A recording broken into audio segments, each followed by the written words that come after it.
Jumpa lagi di Halo Timnas yang akan menyajikan informasi terupdate mengenai Timnas Indonesia. Di antaranya, pemuda Aceh tampil impresif di Liga Qatar bisa jadi opsi Timnas Indonesia. Alasan mengejutkan Sandy Walsh pilih bela Timnas Indonesia. Hentikan Liga 2 dan 3, ex-Timnas Indonesia tantang PSSI untuk transparan.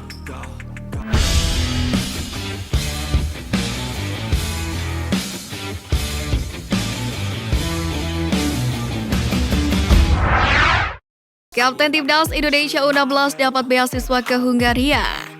Kabar bahagia datang dari pemain muda berbakat Timnas Indonesia U16. Kapten Garuda Muda Iqbal Kujangge mendapatkan beasiswa Puskas Academy di Budapest, Hungaria. Wonderkid Barito Putra itu nantinya akan menjalani latihan mulai Januari hingga Juli mendatang. Beasiswa yang didapat Iqbal itu merupakan kerjasama antara PSSI dengan Puskas Academy. Pemuda Aceh tampil impresif di Liga Qatar bisa jadi opsi Timnas Indonesia. Salah satu pemain kelahiran Aceh, Khailid Mustafa, tampil impresif di Liga Qatar dengan membantu timnya menang telak 5 gol tanpa balas atas rivalnya Al Gharafa. Khailid sendiri diturunkan di menit ke-69 menggantikan Omar Al-Emadi. Saat itu Qatar SC sudah unggul 3-0 atas Al Gharafa. Masuknya Khailid sendiri ternyata mampu mengubah permainan Qatar FC. Pemain berdarah Indonesia ini berkontribusi dalam terciptanya gol keempat yang dilesakan oleh Bashar Rashan di menit ke-70. Meski tidak mencetak gol secara langsung, ia pun cukup puas bisa membantu timnya meraih kemenangan telak.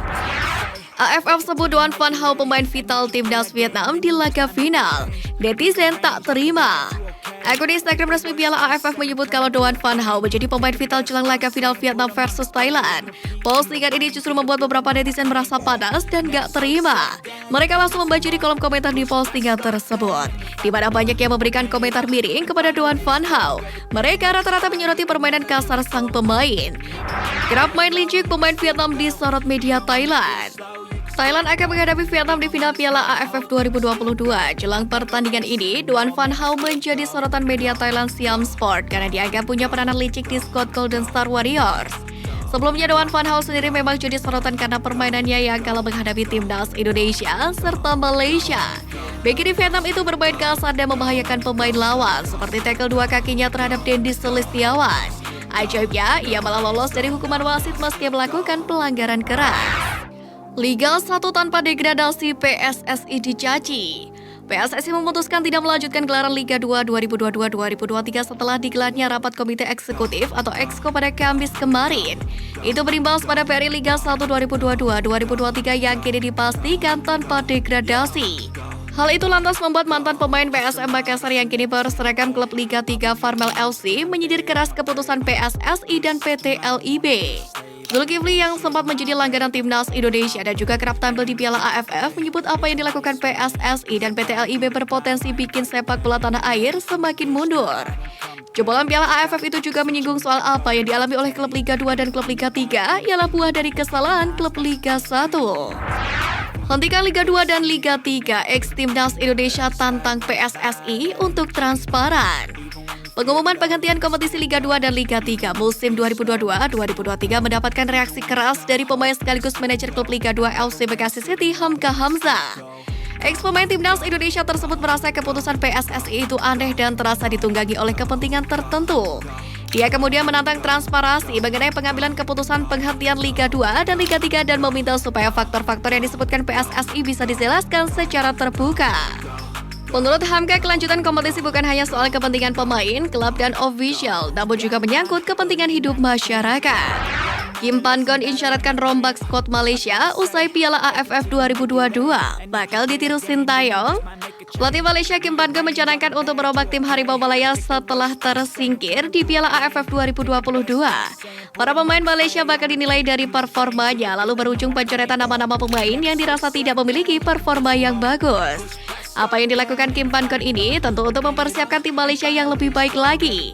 Sebab pelatih asal Korea Selatan itu bakal memimpin Harimau Malaya untuk Piala Asia 2023 mendatang. Lalu mungkinkah Sintayong juga bakal mengikuti cara Kim Pan-gon untuk merombak daftar pemain di skuad Garuda? Atau pelatih berusia 52 tahun ini akan menaruh kepercayaan kembali ke tim yang gagal di Piala AFF 2022 ini?